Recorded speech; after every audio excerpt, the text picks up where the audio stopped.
You can see that there were two kinds of religion. There was the religion of the elite, the formal Catholic Church religion, and then there was the popular religion of the ordinary people who were by far the overwhelming majority of people in France, and their religion was still full of the old religion, the goddess religion, the nature religion, the religion of spirits. The most famous visionary of her age was Joan of Arc. In 1429, she led the French to victory over the English after 100 years of war. 2 years later, she was condemned as a heretic and a witch by the same church that would eventually elevate her to sainthood. Prophetic and valiant in battle, the French later wrote of how her presence, goddess-like, had won and inspired them.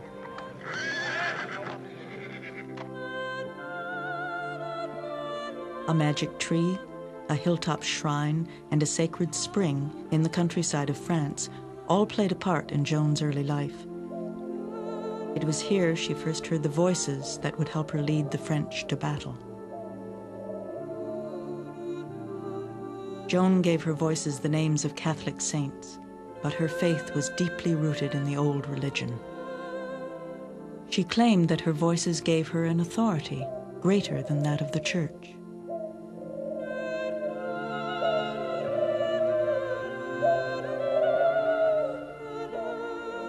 And in fact, at the time that she was a girl, it was not unusual for women to take prophetic roles, to be visionary leaders or to be mystics. So she wasn't inventing this. This was part of the background that she grew up in as a possibility for women. And she was relying on individual inspiration, a direct pipeline. That wasn't acceptable. If people could rely on direct pipelines, they wouldn't need the church fathers anymore. They wouldn't need the institutional church. They wouldn't need the whole system of authority that was theological, but was also related to all kinds of other areas of life besides spiritual practice. That was a direct challenge to the most important structures of authority of that time.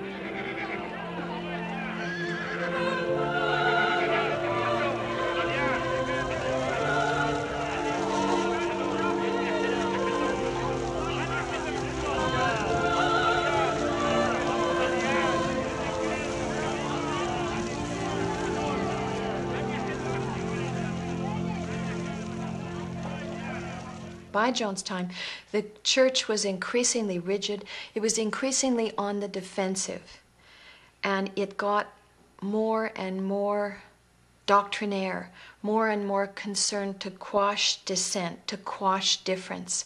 It was more and more threatened by it because of the changes that were taking place in the broader society. By the 15th century, in villages like this one in France, the old order was changing. For thousands of years, women had been the physicians of the people. They understood the principles of anatomy and nutrition. They birthed babies and held the dying in their arms.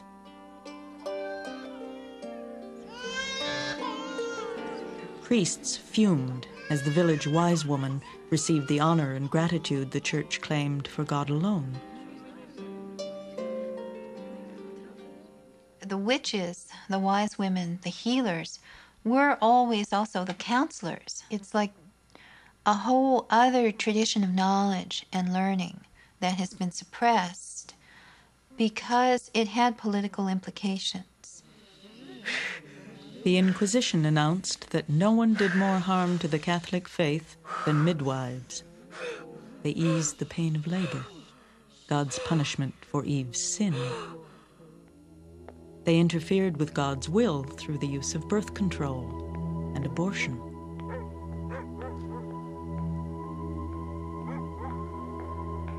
New laws proclaimed that any woman who dared cure without having studied was a witch and must die. Since most women were barred from university, the rise of the male medical profession was guaranteed.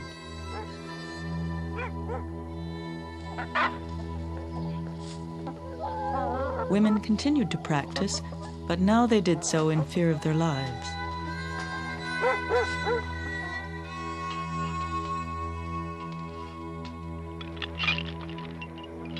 It was the testimony of male doctors that sent many to their deaths.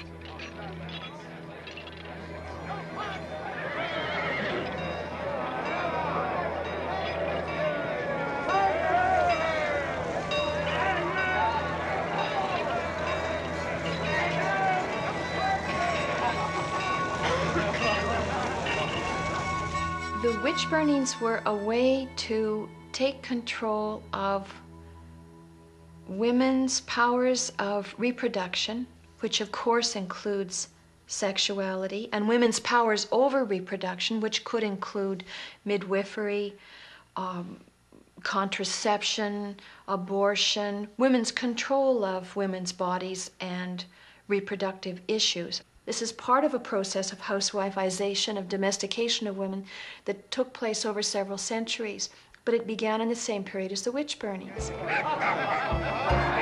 It was a time of social upheaval. As trade expanded, landowners pressed for the confiscation of peasant land. People rebelled as they were driven off their farms and into cities and towns.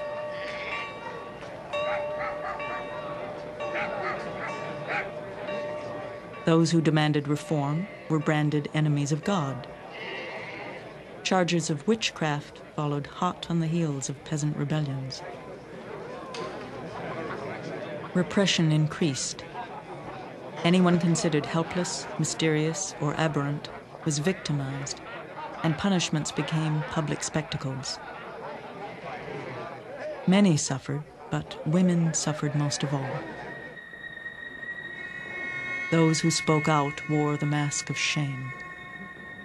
If they gathered in groups, they were plotting against men. Husbands were advised from the pulpit to beat their wives, not in rage, but out of charity for her soul. Those who made a dress too ornate wore the dressmaker's collar.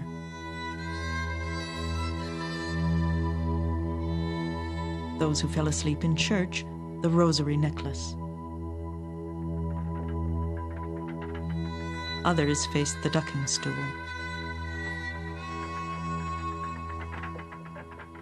The mere fact that women are singled out particularly, I think, says something about our society, about our culture, which to a large extent is misogynist. We get it even in the New Testament, in the writings of St. Paul, that it is woman who introduces sin, it is woman who is the temptress. In a sense, it's woman who is the cause of the fall. So there's a very, very strong element of this, both in the New Testament and certainly right throughout the Christian period.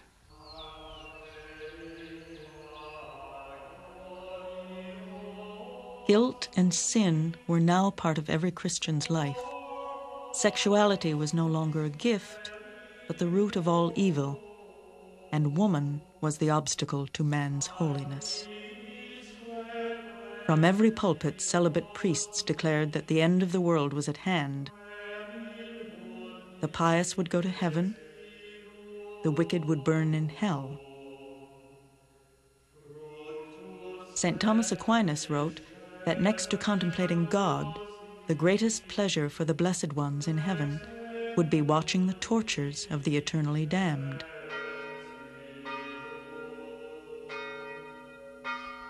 In the 14th century, the end of the world arrived in the form of the Black Plague.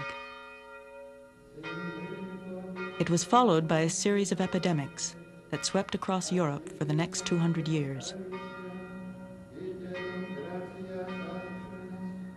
The priests said it was God's punishment for sin, but their sacraments did not ease the suffering.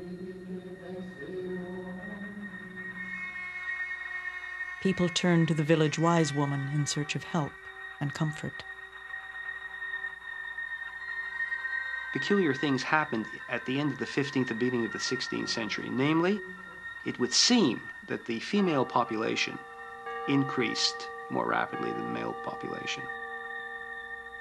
Why this was so, it's difficult to ascertain. Possibly extensive war saw the decimation of male numbers. Some have argued that women were more immune to diseases that were rampant at the time, including the plague, so that you would develop this kind of disproportion within the population. Now, the importance of that in a patriarchal society is that women begin to outlive men